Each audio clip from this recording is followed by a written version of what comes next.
ladies and gentlemen, and welcome to Her Majesty's Theatre.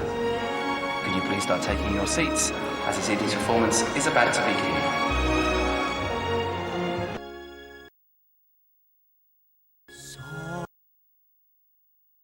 Even if you try.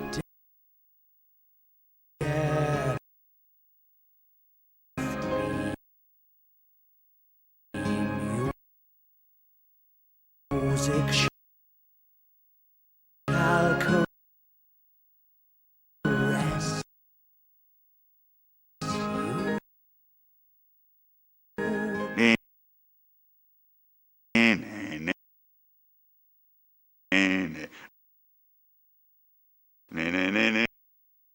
La da la da la da da da da da. All I ask da da da da da da da da. To his legions of mainly female fans, the Phantom is sex on legs. That hot-to-trot stud muffin, the Phantom. I mean, a girl has to swim through a pool of her own drool to get to him.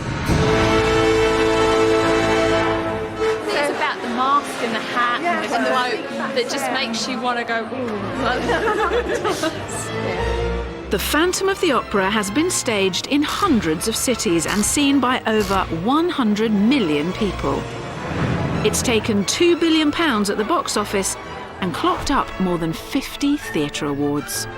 I know for a certainty that I'll never have anything as big as The Phantom again, because it'd be very hard to see how a musical ever could be. But you don't make a multi-million-pound blockbuster without spilling blood on the carpet. There was no hint that they were unhappy with me or that they were seeing anyone behind my back, two-timing me.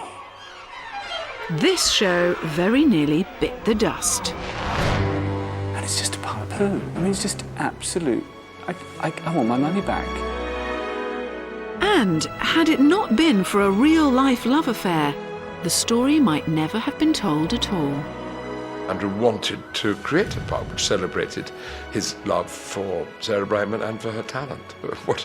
What greater gift can anyone give anyone? So, how did a show about a man obsessed with a beautiful young singer, written by a man obsessed with a beautiful young singer, become the biggest blockbuster in theatre history? This is the real story of the Phantom of the Opera.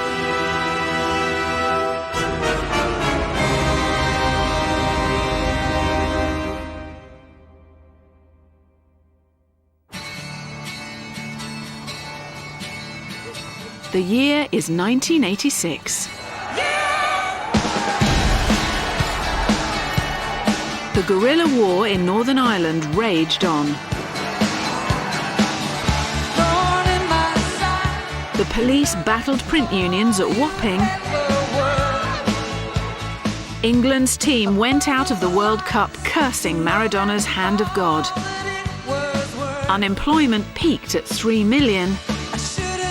And even the Iron Lady herself was in trouble.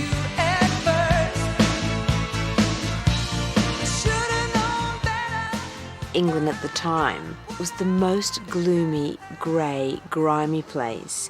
It was like a whole nation of Eeyores. I mean, I thought, oh, obviously the English think optimism is some kind of eye disease. But one of Mrs. Thatcher's friends was doing very nicely.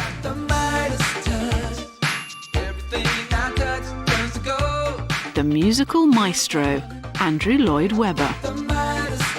London's West End was buzzing. And Lloyd Webber's big brash shows, Cats, Starlight Express and Evita were massive hits. Andrew Lloyd Webber was very much a child of the Thatcher era. He keeps his eye on the box office, he keeps his eye on the public, he gives them what they want, but at the same time there's been no one quite like that who could pull off that trick of being genuinely innovative and creative and also having the Midas touch, as it were. But for the serious theatre set, it was all just too vulgar. The proper intellectual response to Lloyd Webber, of course, is very much thumbs down. I mean, you know, one is supposed to politely laugh at the guy. He doesn't get points. He doesn't get critical points. He plays it safe. It's not really very daring. he's doing shows that he knows are commercially very, very accessible. But the composer's next show would be the biggest gamble of his career.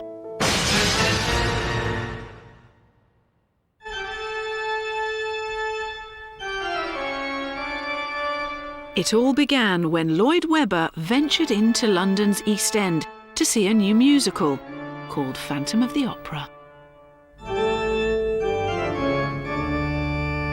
It was a sort of very jokey, slightly kind of Joan Littlewood type production, rather camp actually, which used real opera. I thought interesting, you know, that anybody would want to do that. And I talked to Cameron Mackintosh about whether or not actually Cameron and myself might want to produce it. The theatre producer Cameron Mackintosh and Lloyd Webber had built their relationship and their sizable fortunes on Cats.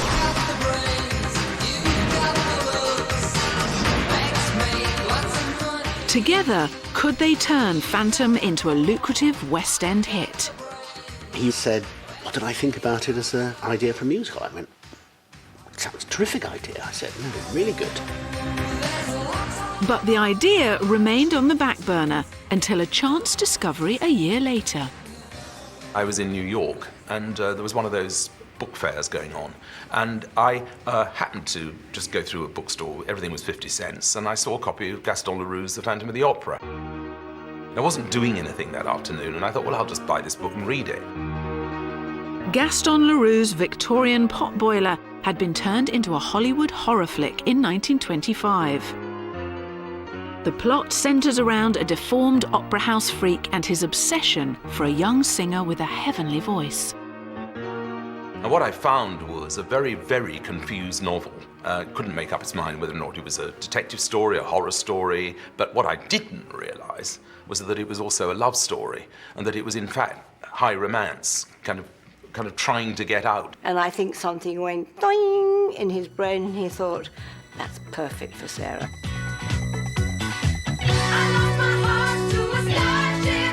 Sarah Brightman was the new woman in Lloyd Webber's life. The singer and dancer was famous for her #1 hit with the raunchy pop group Hot Gossip. I think Andrew had his eye on Sarah because she was in Hot Gossip, and he was a great fan of Hot Gossip.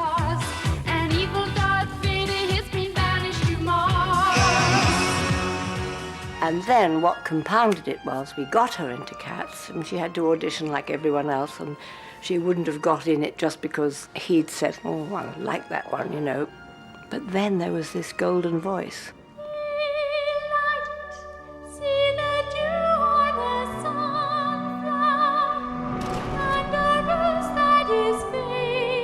It was like a dewdrop. It was like, ding, a dewdrop dropping into a pond. There was just one tiny problem. Both were already married. 2 weeks ago, Mr. Lloyd Webber announced his marriage was in trouble, and he arrived at the party with a friend who starred in the London production of Cats. I'm here with Sarah Brightman tonight, but I have a great sort of belief in all of these things, that what you have to do is to be honest and to come clean. And the thing is that Sarah and I have been great friends for a long time. It was a strange Beauty and the Beast, I suppose, to put it crudely. It was sort of forbidden fruit for him. She was sex on rather lovely legs. It was ironic because Andrew was a very proper man in many ways, and here he was absolutely falling for the voice, the girl, the lot. In March 1984, after their respective divorces, Brightman and Lloyd Webber were quietly married. Do you, Sarah, take Andrew Lloyd Webber to be your lawful wedded husband? I do. He adored her, and he got married to her on the day that Starlight Express opened, so that she could be next to him in the receiving line for meeting the Queen. I think he got married to her because he really liked her as well, but they had to be married, I think, if they were going to meet the Queen. I have never felt like this. For once I'm I think Just probably being around Andrew singing, my scales, my interest in music, our talking about it, inspired him probably in some way to write for this kind of voice. I don't think he'd written really for sopranos before. The smitten composer was determined to make his new wife a big star, and Phantom of the Opera provided the perfect opportunity.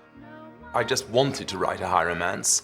I hadn't had an opportunity, hadn't found a subject before, which I thought I could do that, and there it was. With his muse by his side, Lloyd Webber set to work writing the score of his life. I was around to try things out with him, for him to see where the voice would go, where it was comfortable, what would sound perfect with the soprano voice.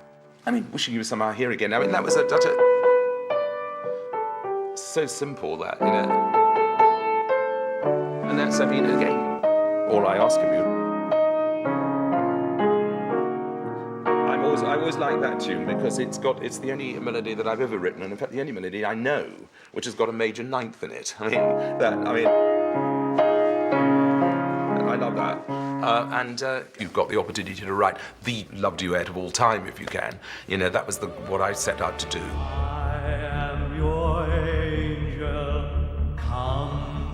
He must have kind of spotted that this story about the composer and the young soprano must have had resonances for him.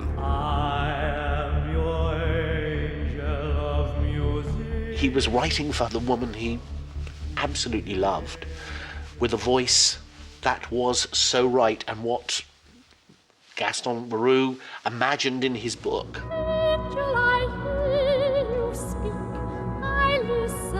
She is the muse of his music in this show, and that is what the story is about. My soul was weak, forgive me, enter at last must I. It felt like me. I mean, the part was for a girl who had trained as a dancer. She had a wonderful voice. She wanted to get on in life, and that's really how it was for me.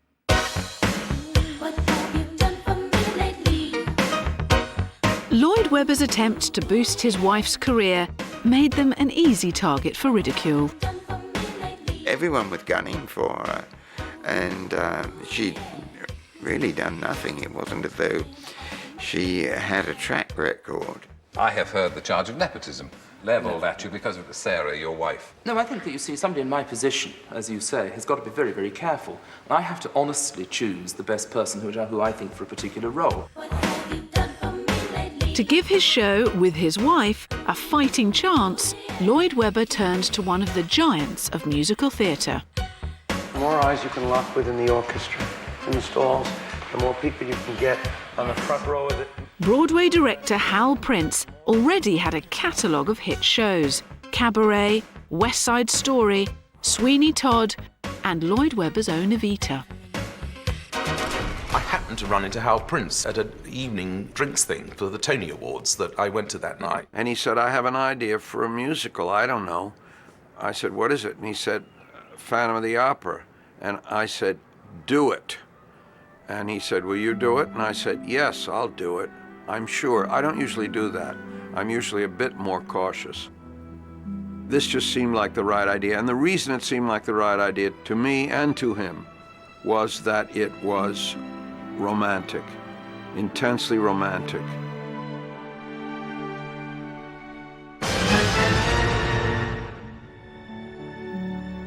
The producers needed to raise £2 million to bring Phantom to the stage. Lloyd Webber decided to try out a rough version of it before his pals invited to the annual music festival at his country house, Sydmonton. Richard Stilgoe, the lyricist of Starlight Express, was hired to write the words. Andrew has a house in the country with a little theatre in a little church on the lawn, which everyone should have. It's a very convenient way of trying stuff out.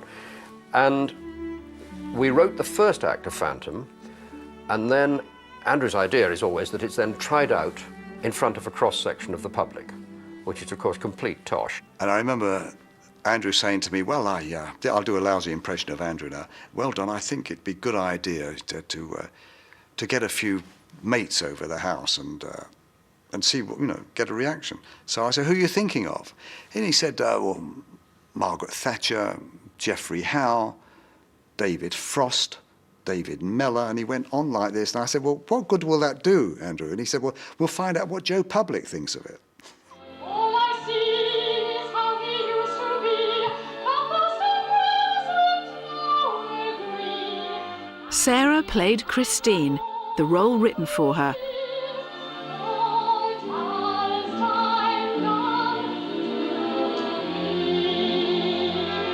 And the Phantom stand-in was the celebrated tenor Colm Wilkinson.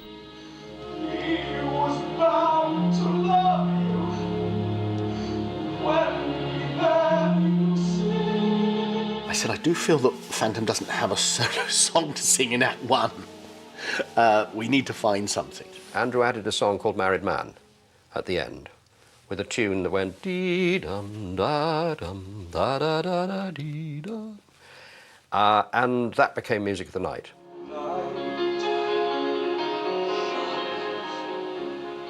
Each sensation, darkness multiplies imagination.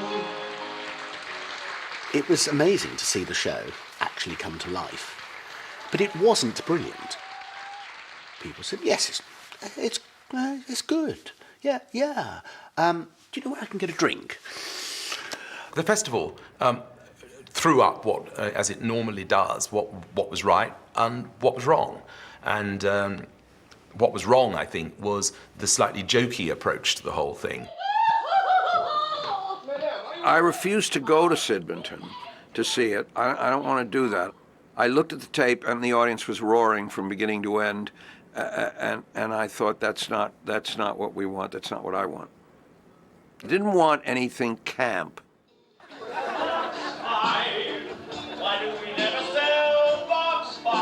I saw a video of the Sidmonton production quite recently, and I was quite ashamed of what rubbish some of the words were. All I Ask of You had the words All I Ask of You, which were nice, and everything else was just awful. I mean, really deep guilt. I could bring you flowers to mingle with your hair, but what good would be flowers? They'd only last for hours. But one mate was impressed enough to part with his cash. With Phantom, I thought worth a punt. Put in 5,000, which I suppose 20 years ago must have been quite a reasonable sum of money. That would be equivalent to, I don't know, 25,000, 30,000 now. So obviously I felt it was going to do well. Sidmonton had used simple miniature sets. Transforming the show into a lavish West End musical fell to the late Maria Bjornsson. But the opera designer had never worked in mainstream theatre before. I'd quite like to be a shiny black, but it's actually quite reflective, and to mix velvet with a shine. Maria was a crazy genius, really. She was tough to work for. She was always tearing her hair out about some terrible detail that wasn't going right. But you put up with it all because you knew the final product was going to be amazing. The crazy genius and her assistant were facing one of the biggest challenges of their careers. Their task was to recreate the Phantom's original home, the majestic Paris Opera House.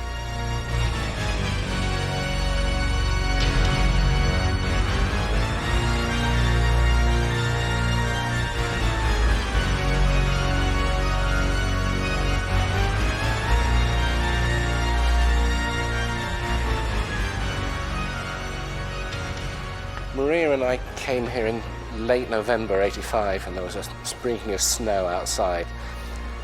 And we came here really to get the spirit of the building. We took hundreds of photographs. We went all the way down to the basement and up to the roof. We spent a lot of time here on the staircase because obviously it's a prominent feature of the show, and really to find out how we could adapt the details to be part of a theatrical presentation.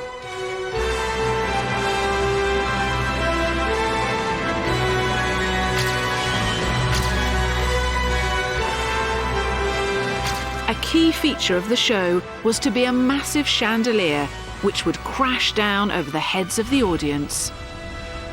We looked at this amazing chandelier and thought, how are we going to get anything like this in a small London theatre and make it work? But by looking at the design, and it's made in hoops, which makes it collapsible, which was a godsend to us. So we were able to take those elements and made a simplified design. The designers worked closely with Hal Prince. But then Lloyd Webber had second thoughts about the showman. His attention now switched to the director of Cats, Trevor Nunn. Hal was doing a lot of other shows at the time, which, as happens with all of us from time to time, weren't doing terribly well. And so both Andrew and I got a little nervous about whether we'd actually chosen the right man at the right time. Neither had the courage to tell the Broadway giant alone, so they decided to fly to New York to break the news together. Nobody turned up from Andrew's side, and there was I left with this legend of the theatre. I'd worked on it all summer. I'd even gone to Paris and stood on the roof of the Paris Opera House. I don't know how you know this story, because it's a very little-known story. And Cameron, at breakfast, said, how do you know this story? He told me. He told you. But I had to say, look, I've discussed this with Andrew, and I'm afraid we don't wish to proceed. And I was furious. I thought of it as the first time in a very long career that I had been replaced. Fired might be the word. So I left the breakfast uneaten and had a few scatological things to say and walked back to my office. Called my wife and told her, who was stunned, and handed all my material to my secretary and said, keep this, they'll be back in the next 4 weeks. What a way to run a business. Spare me these unending trials. But then Macintosh's latest musical, Les Miserables, directed by Nunn, opened to poor reviews. Trevor Nunn was fired, and Hal Prince was rehired. Lloyd Webber decided to test the water with a pop single. Richard Stilgoe would pen the words. Only one problem. The Phantom still had no phantom. Steve Harley of the 70s glam rock band Cockney Rebel was asked to sing the song.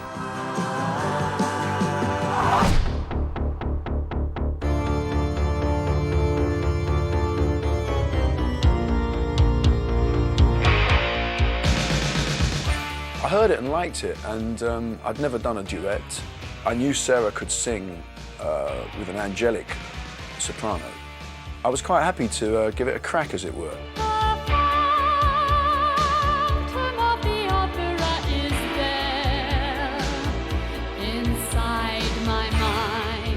And that went to number 7 in the charts, thanks to a wonderful, as over-the-top as you can get, video by Ken Russell. Sing once again with me, our strange duet. My power over you. The relationship really you're seeing on screen is the same as Hannibal Lecter and Agent Starling, only set to music. That's a terrible thought. I am here inside your mind.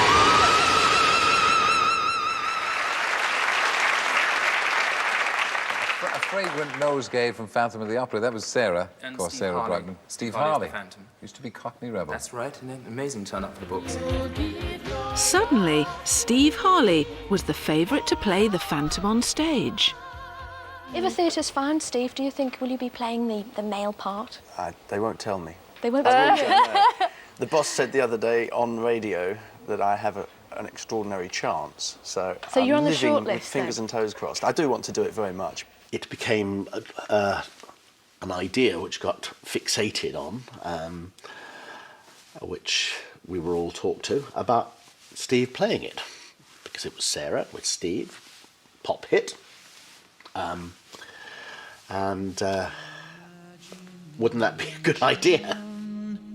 Slowly all the senses Harley was asked to audition in front of the creative team.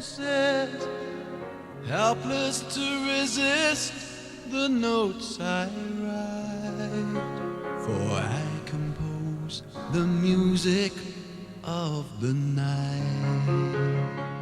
And did I pass the audition? They phoned my agent the next day and said I had the job.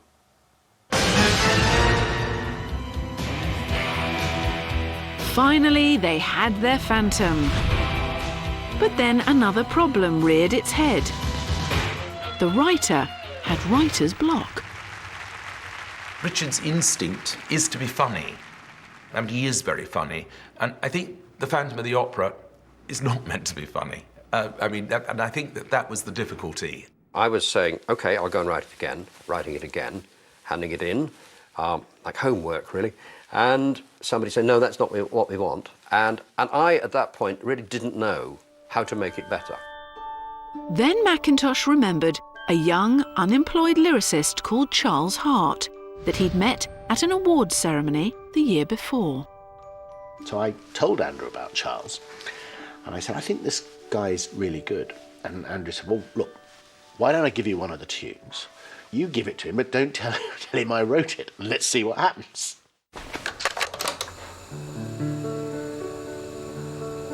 He gave me a tape of Andrew playing the piano. I went away and stuck it in my cassette player and listened to it a lot. He'd given me absolutely no guidelines as to what the subject matter of the lyric might be. Anything I liked, anything that fitted. You know, for a male, for a female, no guidelines at all. Think of me fondly when we've said goodbye. Remember me once in a while, please promise me you'll try. And he wrote, think of me, and we went, thanks very much, that's very good. To take your heart back and be free. Andrew called me that night and was very lavish with his praise and said, we must work together. And I said, that'd be lovely sometime. I said, I imagine you're quite busy with the Phantom at the moment. And there was a sort of slightly peculiar pause, and he said, well, actually, it's about the Phantom. Well, what are you doing tomorrow at 3? And as it happened, I was unemployed. I was free all week. I was free for the rest of my life. So 3 o'clock the next day was okay. My only commitment at the time was signing on, which was on a Monday at 9.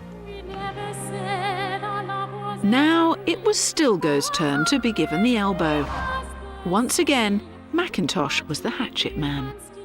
By this time I was becoming a dab hand at doing what Verdi and Puccini always did, which is sort of take a bit from here and a bit from there, and you to get a great libretto, you leave no stone, and usually no head unturned.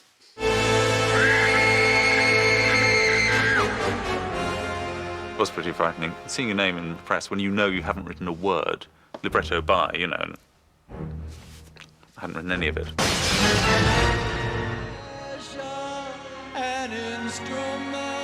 By May, Steve Harley had been working on the role for 5 months. He'd recorded Music of the Night with the orchestra, but Lloyd Webber had yet to publicly announce him as the Phantom. And when I said, look, you've got the posters printed, you know, you've offered the role to me, you're negotiating with my agent, all we've got is I's to dot and T's to cross. Why aren't you telling the press? Why isn't this public? And he said, no, I'll pick my moment. If you don't mind, keep it to yourself for the time being. Help me. Privately, the bosses were having a change of heart. You know, he wasn't that experienced an actor. It became obvious to me, and then I obviously discussed it with Hal and with with Andrew, who also came to the same conclusion, that this was a lovely impulse but not the right decision for the show. The producers decided that they needed a big actor with a big stage presence and a big voice. And Lloyd Webber had the perfect man in mind.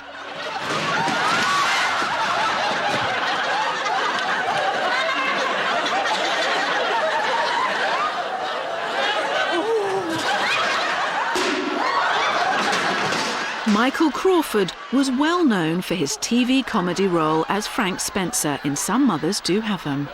Left together, point. And right together, point. It sounds as if I'm sort of claiming the credit for everything, but I'm not really, but it was my idea to go to him. I knew a bit about his singing voice, and his singing teacher was Sarah's singing teacher too, you see. So I was able to build up a bit of a picture about him. Early one morning, just as the sun was rising, I heard a maiden sing in the valley below. It didn't actually cross my mind to think that I'd be considered for Phantom. It was so off the wall. I'd been associated with comedy for so many years.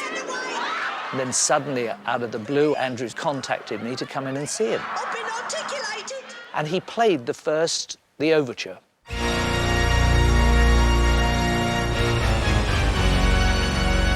And the hair stood up on the back of my neck, and I could feel this man.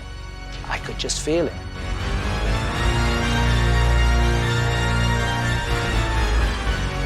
Andrew called me and he said, I have an idea, Michael Crawford. Wow, can you fly over? I flew over. He hadn't the faintest idea who I was, and Andrew had blown my trumpet for me and said, oh, you know, we've got to use him, Hal. I mean, I think he's just perfect. And Hal's going, well, yeah, you know, like, who is the guy? And don't forget, smile. And then I had to sing for him. Nighttime sharpens, heightens each sensation. Crawford had been practicing the Phantom's theme for weeks. And Andrew said, well, it was wonderful. And knowing you, he said, I know you're going to work so much harder on it. I thought, what? I've been doing 6 hours a day for 2 months, and I thought, that's the best it's ever going to be, Andrew. So I said, yes, Andrew, yes, absolutely. I'll be working day and night on this one. Steve Harley was blissfully unaware that he had a rival. Everything should have been hunky-dory and it should be ready to be announced by then. My agent called me and said that I think Cameron McIntosh, as I recall, had called him and said the deal's off.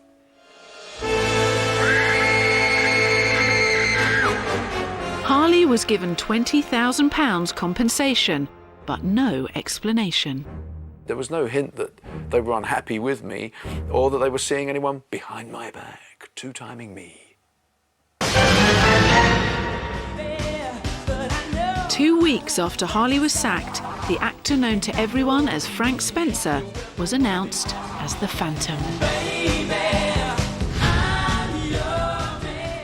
When Andrew first told me, we were having lunch and I was having a bowl of soup and my spoon was on the way up to my mouth, and he said, we've got the Phantom.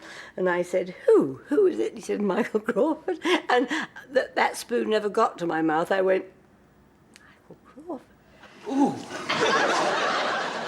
That was big stuff, because I only thought of him as being a silly comedian on television who fell over his own feet. Okay. What most televiewers didn't know is that Crawford already had a big stage career, starring in the hit musicals Billy and Barnum. He did the most amazing physical things. He was the master of transformation, of physical agility. You have to have a beast to have a success in musical theatre, and Andrew Lloyd Webber got one of the biggest beasts in the jungle in Michael Crawford. But the Beast of the Jungle was also known to throw the odd beastly tantrum. In bitchier theatre circles, he was nicknamed Joan Crawford, after the Hollywood diva of old. I had to get the ground rules set with Michael from the outset, so I took him to lunch.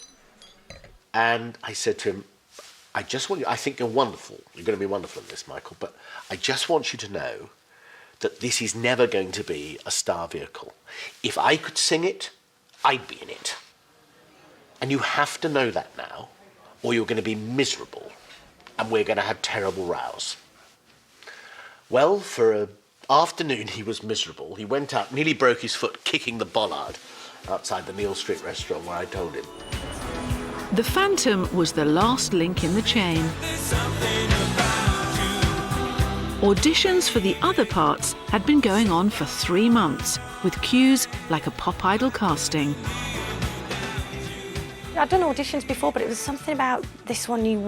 There was a different vibe that I've never experienced before or since. There was something about this show that just made you think, wow, this is something special. So what we call a cattle market. Yeah. Audition, you know. Hundreds of people came, and so we did. I think the first one was at Sadler's Yes, Wells. that's right. There's thousands of us there, wasn't there?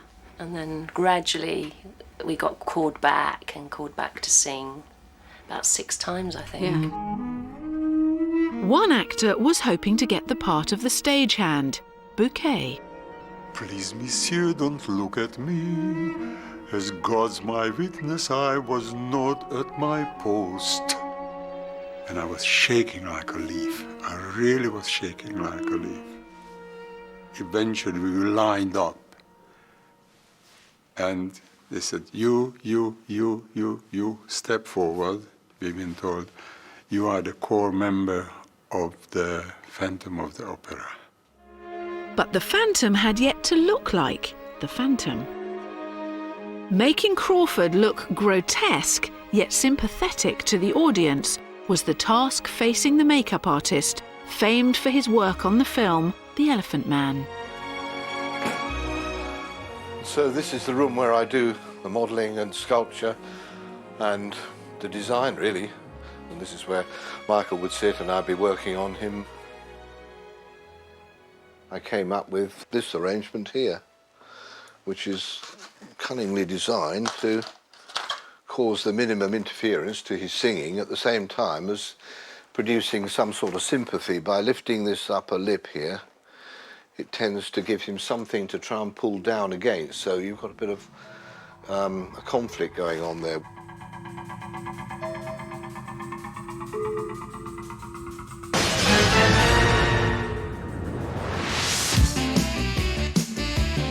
On August 18th, cast rehearsals finally began.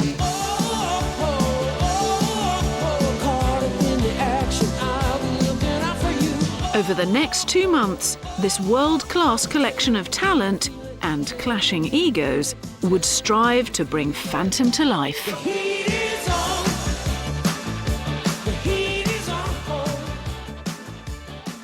Before we start, bear this in mind. The whole first section of this is an opera.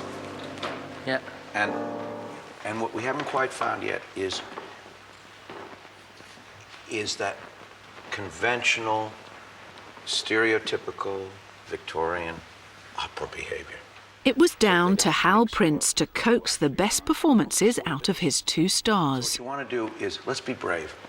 Go too far. It's attitudes. It's bigger. When you take her by the arms, really, you know, it's big stuff. Whose is the face in the mask? Crawford had the added challenge of performing with half of his face covered by a mask.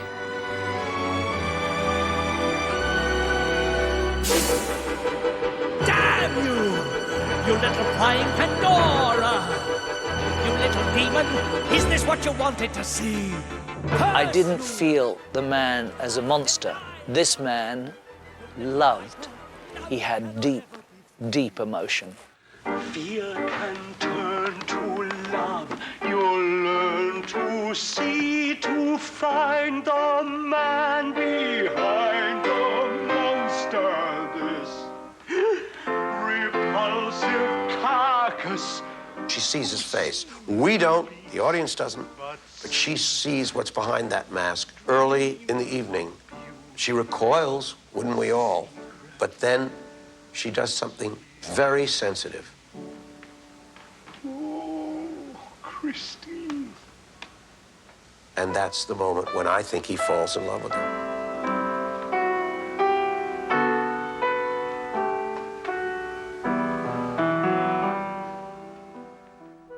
The choreographer Gillian Lynn was assigned to help Crawford, even though she'd been suspicious about his casting.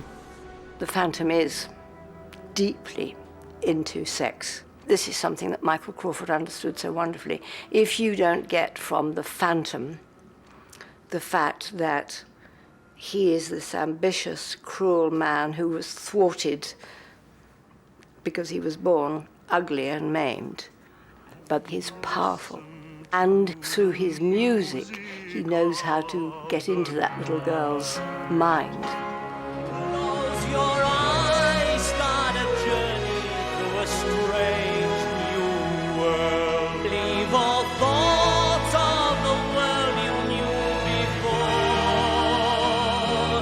Close your eyes. I found a certain walk that was cat-like. Set you free. And the hands would move slowly. So I had my sleeves made shorter so that your hands looked very, very long. So that when you did put your hand in front of Christine and went down the front of her, it was a statement. It was a big statement. And that, I think, again added to the sensuality of it. The erotic heart of the show occurs when the Phantom abducts Christine down to his lair beneath the opera house. He's really, really being powerful with her, and he's desperate because he feels he's not perhaps getting it where he should, and he goes up and he hangs on the grill at the back, and she brushes against him, and I've always felt that he must have got an erection, of course, and that she probably never felt that before in her life. It was totally sexually charged, the whole thing. From the role of the Phantom to Christine, those two parts, that's really what probably the root of it was about. His sexuality, he had it through his passion, so the audience had to recognize that.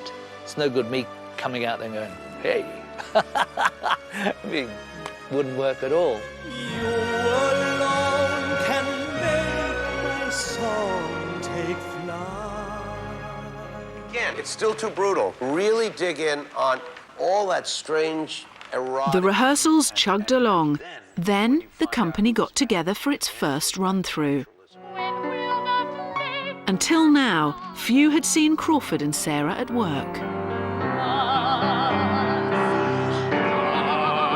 The point of no return,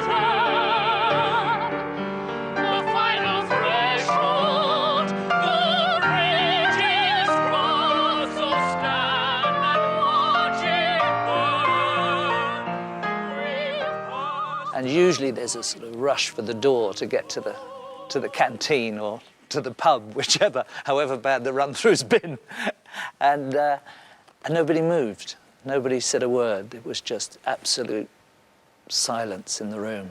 And it was a stunning feeling. I've never had that before.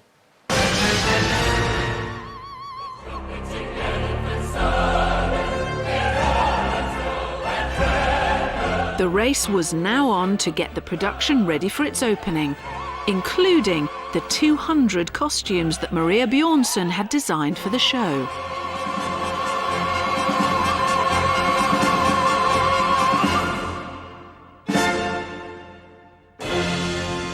It all had a sort of crusty feeling of Victorian opera costumes, which was where the original inspiration for the clothes was. Maria used trim upon trim. Nothing was what it was. It wasn't just this. It was this with some gold lace on top, and then maybe a little frilly edging, which Maria would call critzy critzy. Here's some critzy critzy right here, in fact. And the costume people would stand there watching us in horror because they had to, of course, sew it all on. 35 costume makers worked around the clock, while Sue's hunt for materials took her from bustling braid shops to swanky Savile Row. Is that the one that Michael Crawford wore himself? Yes, it was. And sari shops in the London suburb of Southall. We started looking at all these lovely motifs. You put that on a lady and then make a sort of corset underneath and bloomers. Yes. And they just look fab. I mean, the labour involved in this, I mean, we could never have possibly have asked costume makers to do all this. It would have taken years. We didn't have that long.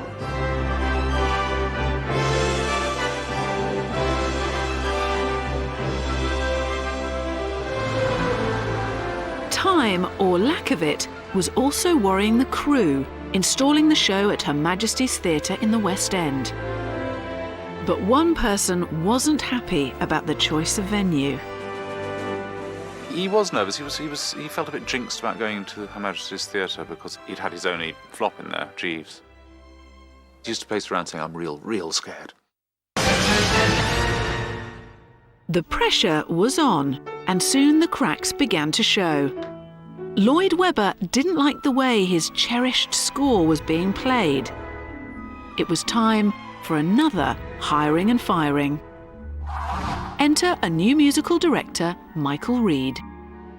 It's quite demanding music. It's not the kind of music you would normally hear in a West End pit.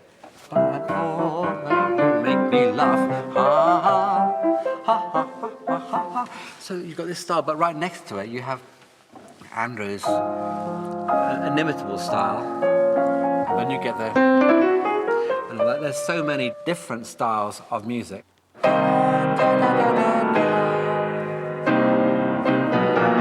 It's almost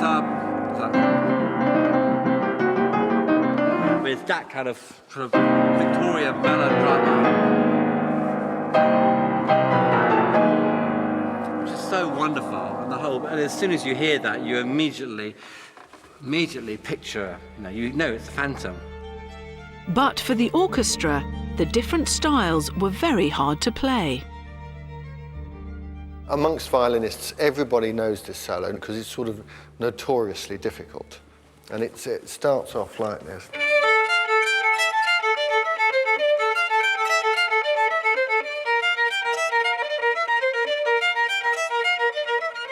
And so on. That's not bad. 13 years it is since I played that. Nighttime sharpens. And even the Phantom struggled with his signature tune. It was so difficult. It was so difficult.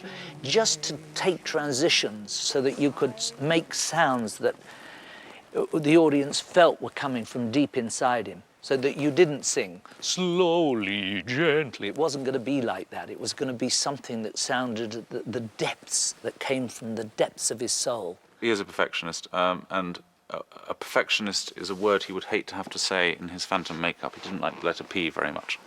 He kept trying to get me to change things, taking the word letter P out. I think I ended up putting more of them in, just to see what he would do. Charles Hart had rewritten most of Stilgoe's lyrics by the time rehearsals started. Charles stepped into the breach, and I think he's done a wonderful job, and I think it's the most exciting discovery I've seen in musical theatre for a long, long time. Really? Saying so. But one key song still needed tweaking.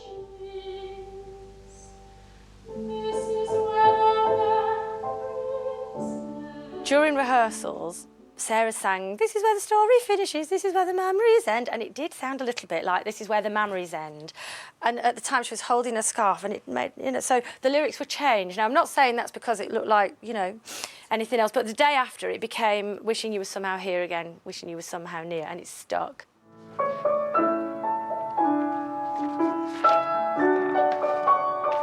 But Hart's big triumph was the romantic number "All I Ask of You," the tune that had stumped Richard Stilgoe.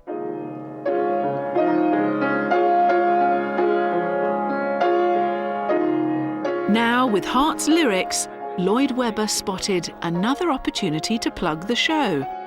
another single, sung by Sarah Brightman and an old friend, the Peter Pan of pop.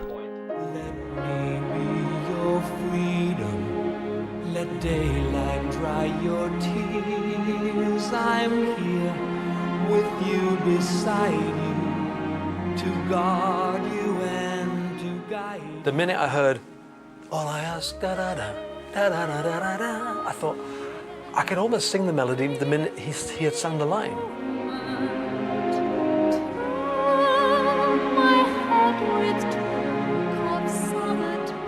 And Sarah and I talked about it, and in fact, we pretty well decided what we were going to do. She ran to me at one point and jumped, and I caught her, and she slid down my body, and we kissed. That was my idea. And when I saw it, I thought somebody has got to offer me the part of James Bond. That's all I ask of As pop's answer to 007 was soaring up the charts, over at Her Majesty's, designers were grappling with the problem of how to fill the stage during the big masquerade scene, the masked ball at the Opera House.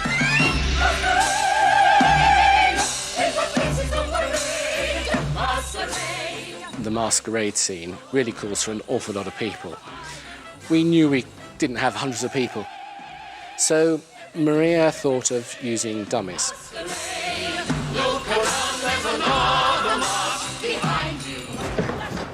The actual stairways folded up the back wall has to be brought into the deck on chain hoists, and then all of these dummies which are suspended in the wings are brought in to augment the numbers on the staircase itself.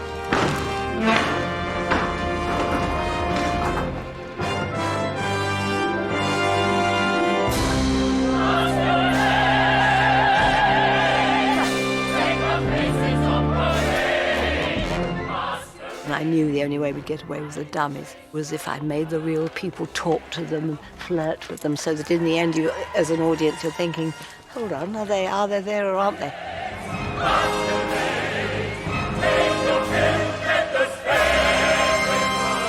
The magician Paul Daniels was brought in to sprinkle some of his magic. My best design was not accepted by the director. He had his image, fine, whereby the Phantom would come down singing Masquerade, and then the whole costume and the stick would twirl up into the air, and he would not be in it, despite the fact he'd been singing. But the director wanted him to be seen to go down to the underworld, and they had this huge trapdoor, which I reduced a bit. Well, you reduced a lot, because magicians know about trapdoors, don't they? You will sing for me! Other wacky ideas were tried and tested. Hal was fixated with rats with red eyes. He dragged these fucking rats backwards and forwards across the stage. We were hysterical. But whilst he was fixated on his rats, Maria was fixated on her white horse. This white horse was coming down, descending to the lair. Well, the thing went sideways, the thing went backwards. You could see the arse end of the horse. And all it ever did was stand there and stare into the wings, and Hal said it looked as though it was watching a show that was much more interesting, much better, somewhere in the wings. Early on, it was almost Phantom of the Menagerie. We'd even thought about a real elephant at one point, but that easily got squashed. But we did try doves flying across the roof scene. I thought how gorgeous it would be if we go to the roof of the Opera House and white doves flew as we revealed the roof. And it is a gorgeous idea. But the dove flew right into the house and had to be retrieved at the end of the evening. By the time we'd repeated this exercise about 6 times, I think Hal was tearing his hair out. He decided it just wasn't worth it. Cut the doves, cut the doves. I think they started, shitting on people's heads and what have you. It's just not very nice, so they went. The horse, the rats, the pigeons.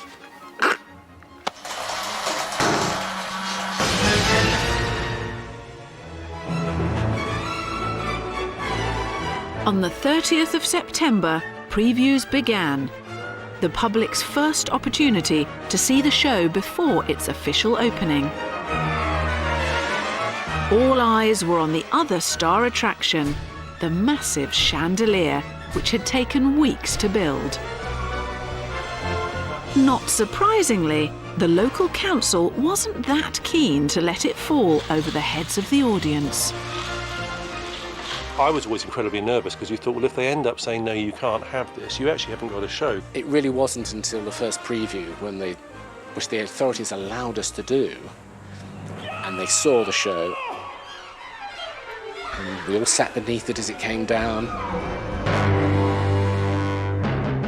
Oh no, fine. It's all okay. The show's great. Do it. We're all absolutely terrified that this chandelier was going to fall into the pit. This occupied my thoughts completely. We were told it could not come in the pit.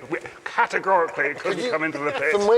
From where you were sitting, could you see the chandelier fall? I could see it. I could see Mike Reed conducting that show, and the person who was most terrified of that chandelier was the conductor. And when it came down, he'd be conducting like this. I remember I used to have to duck because it used to come right over my head. And the first time it happened, I thought, this is going to be a bit close. And you always miss, but, just. But then, disaster struck. On the second preview, fact met fiction, as just like the show's diva Carlotta, the leading lady lost her voice.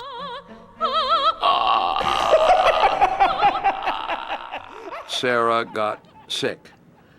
Someone came running and saying, we have to cancel the first performance, the matinee. And I said, no, we don't.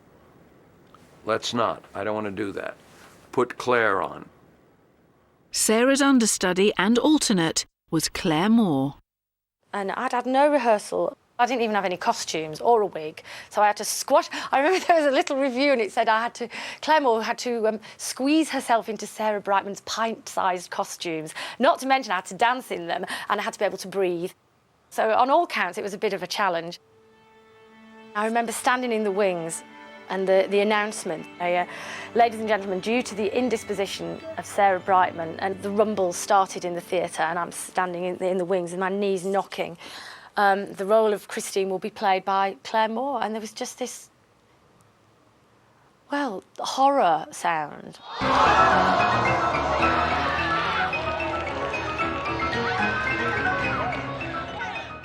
That was a horrible moment. And I just thought, I've just got to go on and do my job.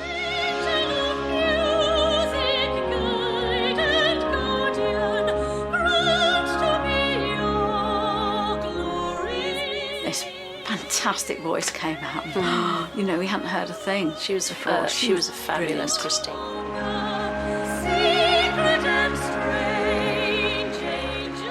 And I will never forget that night. In fact, emotional recall. It just, even now, 20 years later, it's just, if I'd never worked again, I would have that night.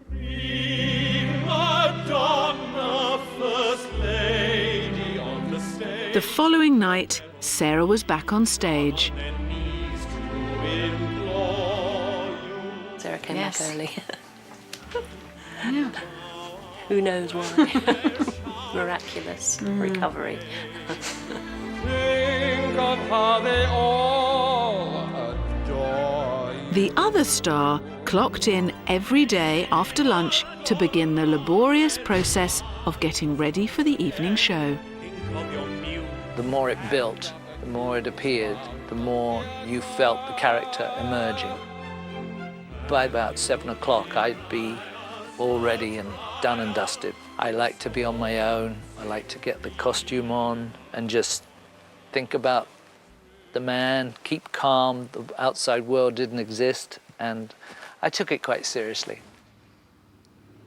When he gets into a part, he is that part. Can you imagine having to live with the Phantom backstage the entire time?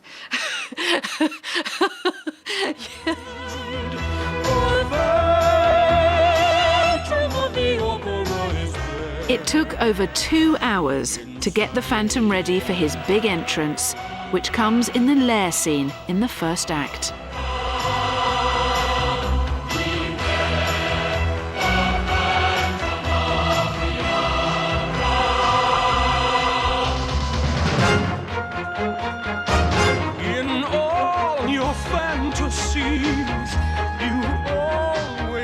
For this, Maria Bjornsson had gone to town with a gondola zigzagging through the lake as candles rise out of the mist. And in this marble hill, where night is blind, the phantom of the opera is there. This is the journey sequence, which I think is probably one of the most spectacular theatrical effects in existence today. Many people involved in the sequence, people in the basement turning winches, people on the deck operating radio-controlled boats, people in the flies. Very, very complicated, and what looks very, very beautiful and very simple was actually a nightmare.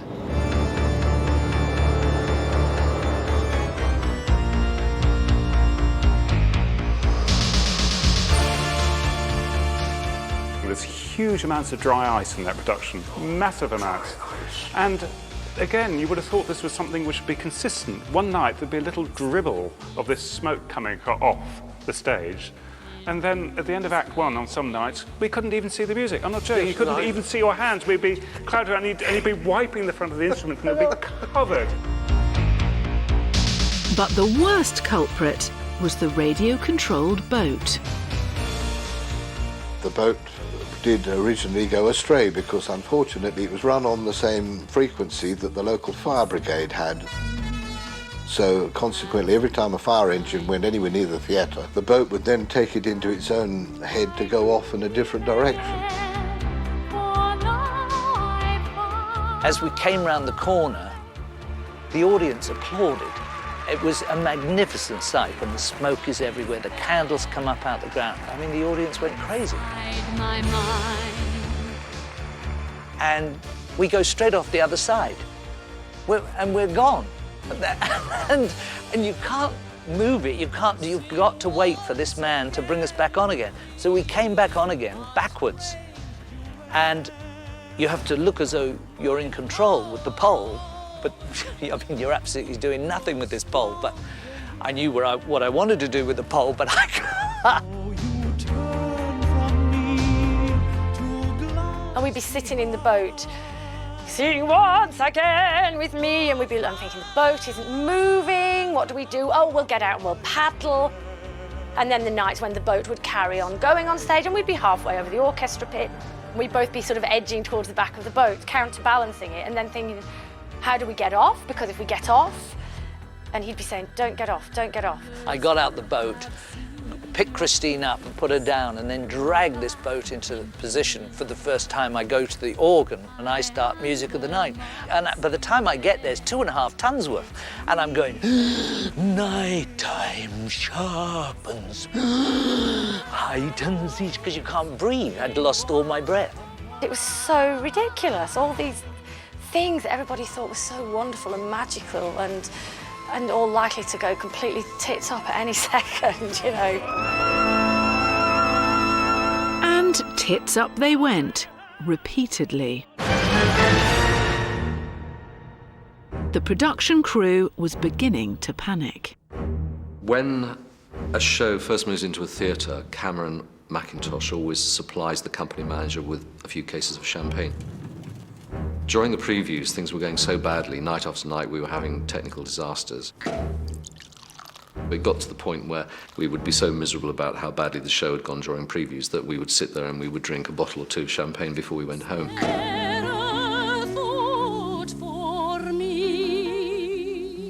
Some were even convinced the Phantom had come to life.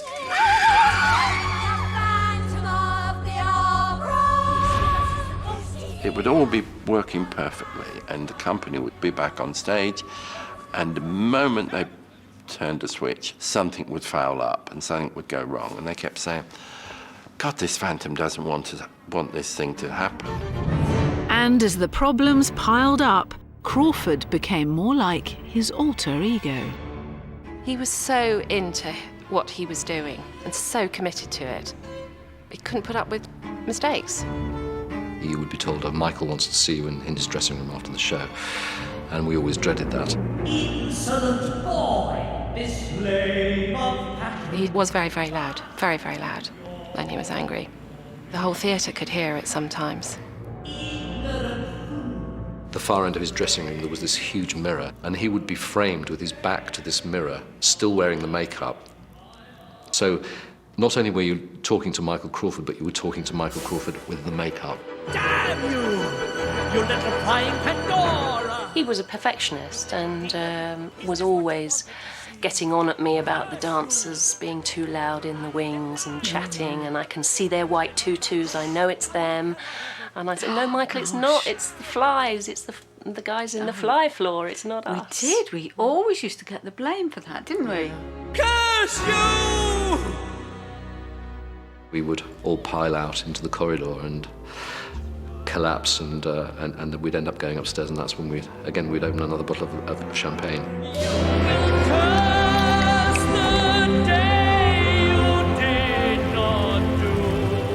With just days to go before the opening night, the curse of the Phantom now had the bosses spooked. You thought, oh, we've done all this work and we've got it to a certain phrase, but now this is never going to pull together. It was all over the place about a week before it opened. And, you know, this didn't work, that didn't work, it was clunky and noisy. I thought, oh my God, how are they ever going to get this right by opening night? The whole show is a sort of moving series of tableau, and pulling all that together is like root canal work, but not as enjoyable. And of course, until it came together, it looked ghastly. You thought, we're going to get booed. Cameron Mackintosh's partner was more worried about the £250 he'd invested in the show. You know, I'm sitting there and I'm seeing these people just wandering aimlessly around on stage, and this disembodied voice.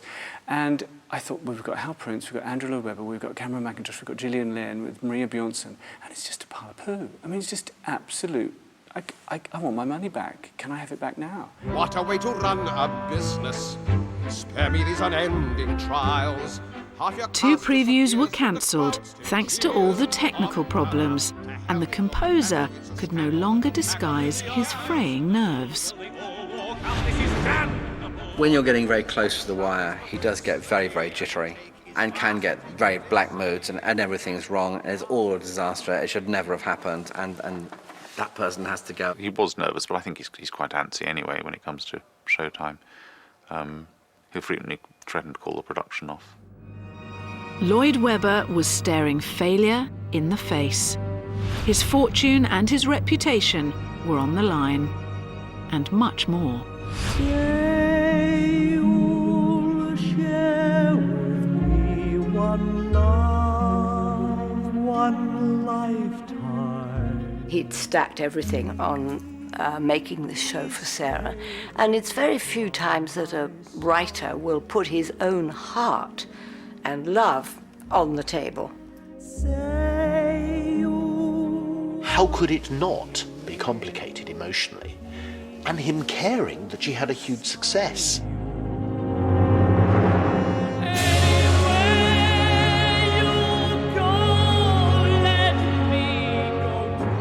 So it upped the ante.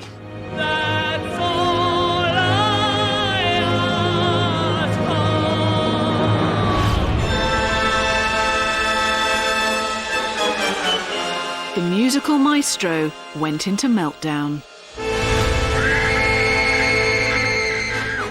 He did one of his blow-ups. He went purple and red and went up against the wall and said, I'm going to withdraw my score. This is terrible.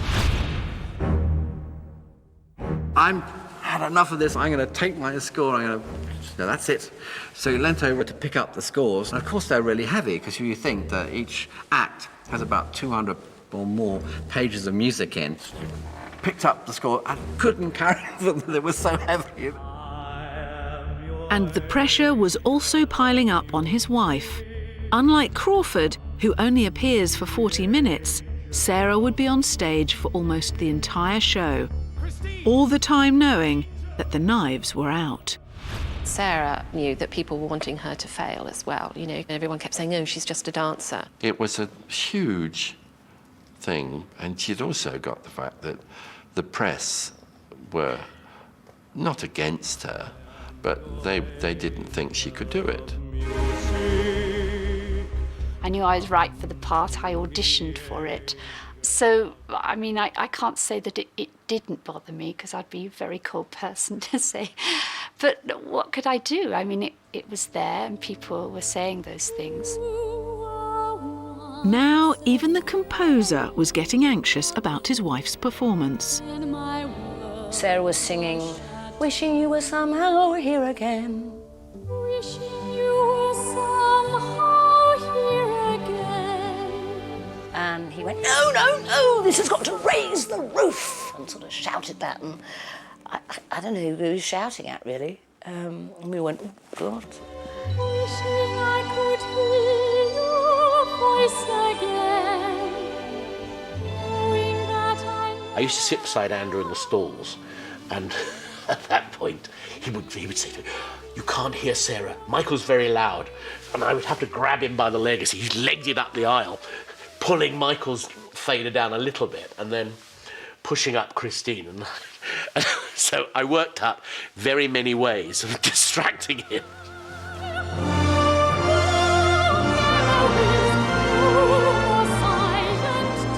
Rumours reached the press that the once harmonious union was out of tune.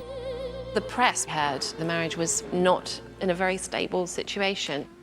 I mean, that's what I first remember it actually coming from, was the way that, because the photographers and everybody was hanging outside the stage door, and Sarah was in tears a lot. I must ask you, what has it been like working with your husband? The same as it always has been. I mean, ever since I've been married to my husband or been with him, we've worked together, so it's absolutely no different at all. There have been stories about how you shout at each other and stay apart from each other outside. I must warn you, they are subject to a major libel action at the moment. Ah, thank you for that warning.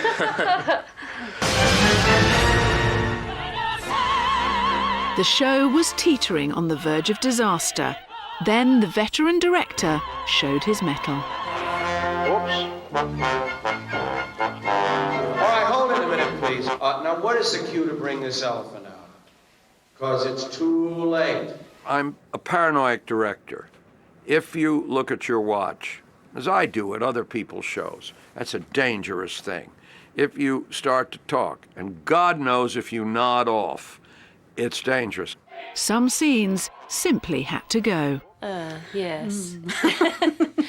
Well, we thought because it was the Paris Opera, you know, that there would be quite a lot of dancing. I had 6 brilliant little dancers, most of whom were principal dancers, had been principal dancers in ballet companies.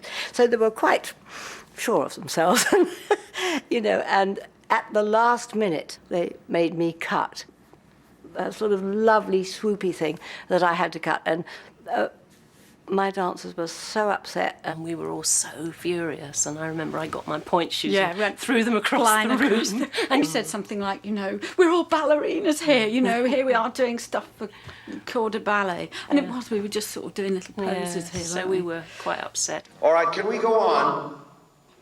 Please take your lights out and let's go into this cue. Hal's in a way in his element with all of that. And he sits there and he yells and he masterminds it. And he just went, wow, you know, and it.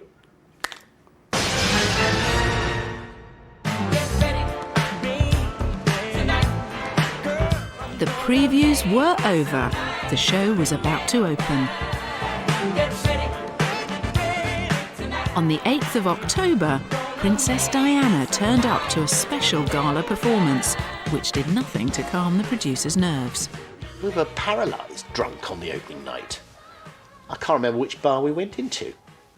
We're much more objective in the bar across the road than being in the auditorium.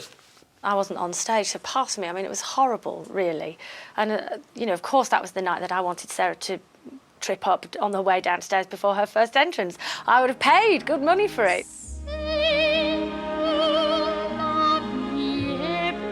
But would Sarah silence her critics?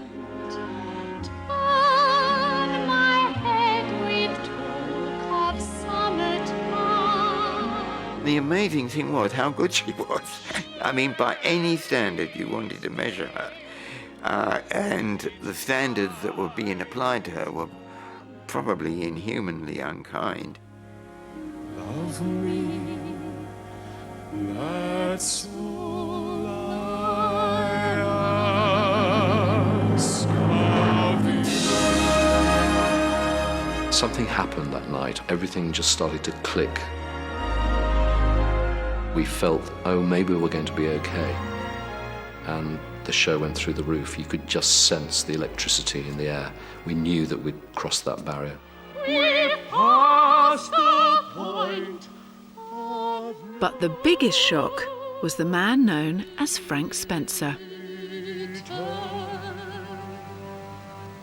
Say you'll share with me one love, one lifetime.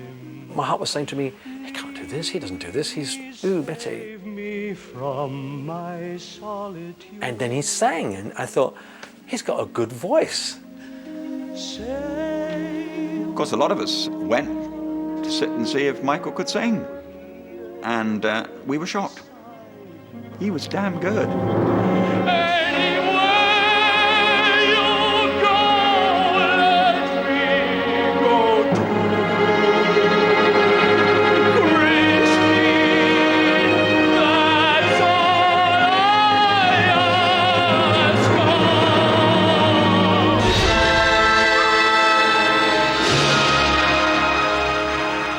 I just remember the audience reaction to the show. It was astonishing. It was just astonishing. Emotions are coming back. The whole theater just got up and screamed. It's impossible to explain it. The feeling, you know, your heart was thumping like anything.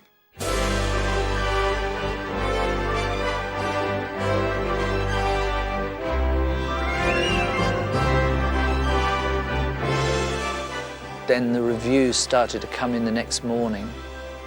I've never read or heard anything like it.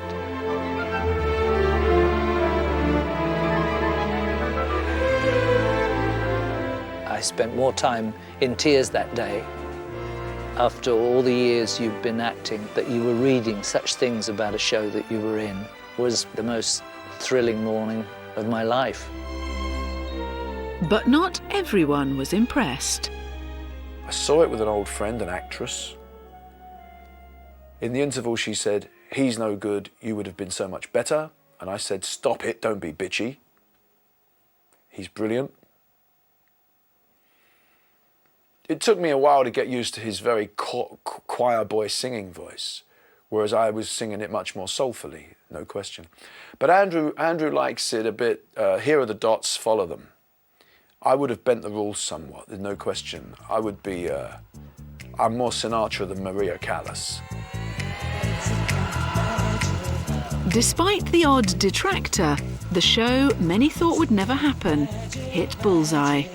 The interesting thing I think about Phantom is that with the exception of Masquerade, that we did do a bit of work on in the rehearsal rooms, the rest of the show wasn't altered at all.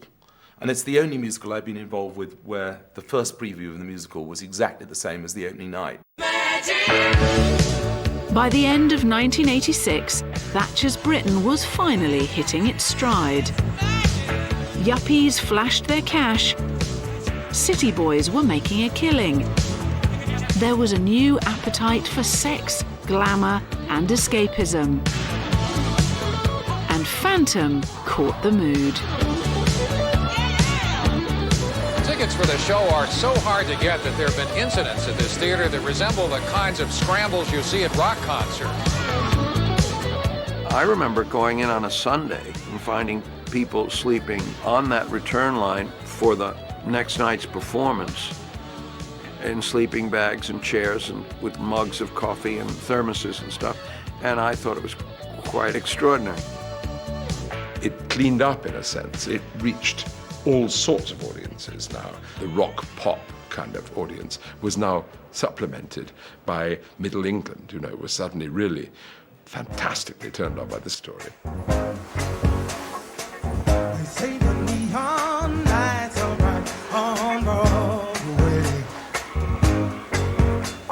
After sellout success in London, New York beckoned.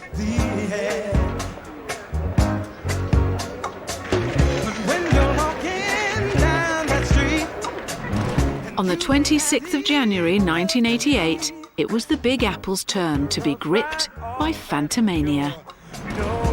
Sarah and Crawford reprised their roles, but she nearly lost the job after a long-running row with the American Actors Union, who said she wasn't a big enough star.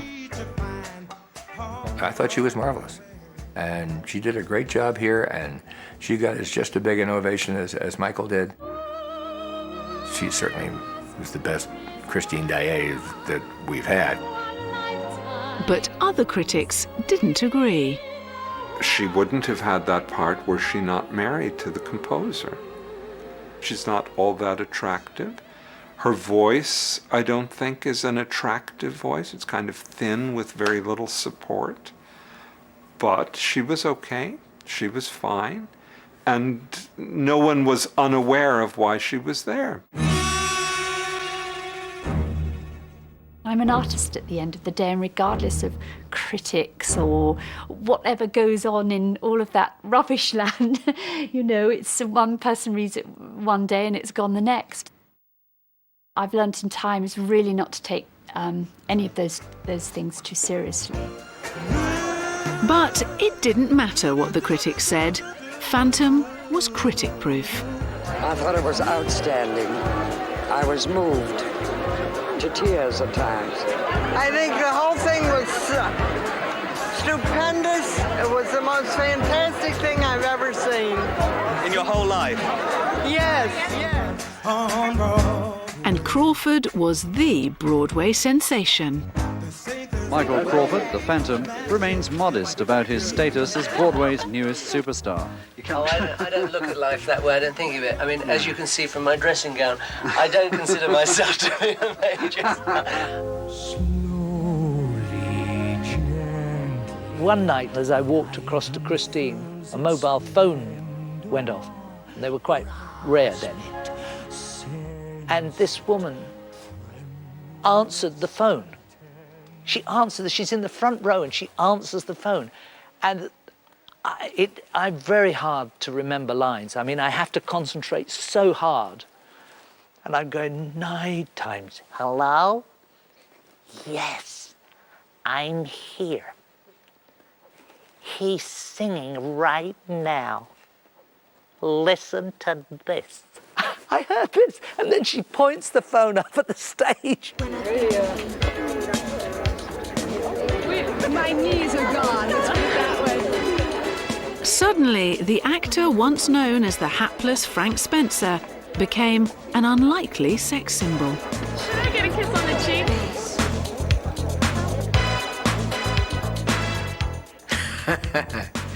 Sexy. Sexy. Michael Crawford is just a sexy man. And I love it.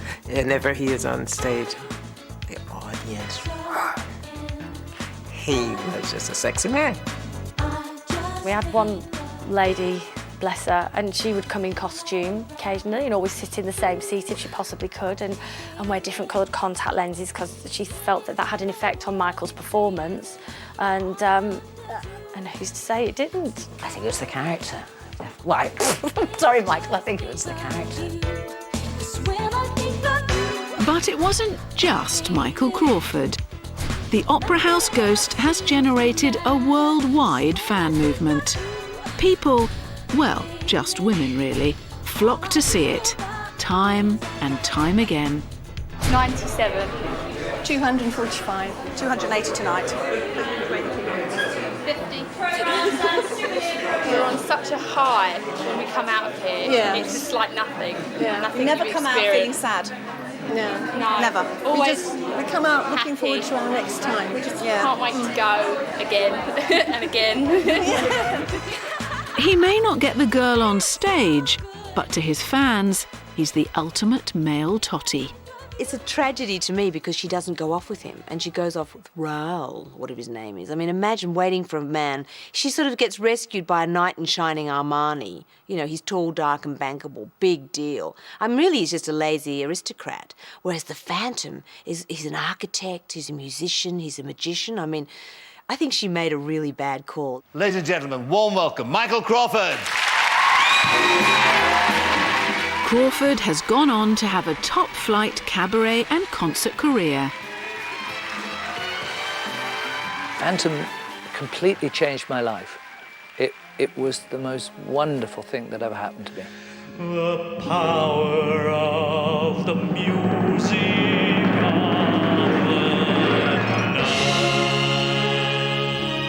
I knew the richness of it. It wasn't something that you just took for granted and you look back on and say, oh, those were the days.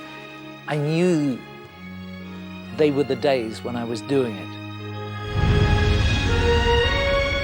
From Broadway to Shanghai, via Sydney, and now Las Vegas, Phantom plays to packed houses every night. But its creator has never become a critic's darling. Not everybody has to be a great adventurer charting uncharted waters. It's not a crime to be a success with the masses. And Andrew has proved that in spades. And the reason that it's a success, because it's a damn good show. It's a good piece of entertainment. You get taken in. If you go to it, you enjoy yourself and have a good evening off. Well done, I say. Sadly, the Lloyd Webbers' marriage didn't mirror Phantom's success. They divorced in 1990. Sarah Brightman has gone on to forge an international career. She's come a long way from her early days in hot gossip. When I look back on it, and I'm with Andrew, and we're out for lunch and we're having a laugh or a drink or whatever, it was actually an amazing time and incredibly creative, and in fact, incredibly positive things came out of it. So for all the little negative things that happen, we're all still standing, we're all still successful, we're all still friends and have a love.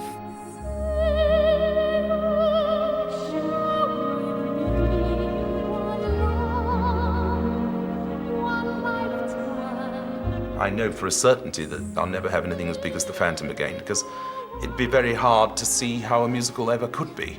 I mean, when you look back over it all, it is extraordinary, because, I mean, new productions of it keep opening all the time. You know, I wish I could really explain it. If I could explain it, I'd write another one. But I can't, and I haven't. You alone can make my song take flight. It's over now, the music of the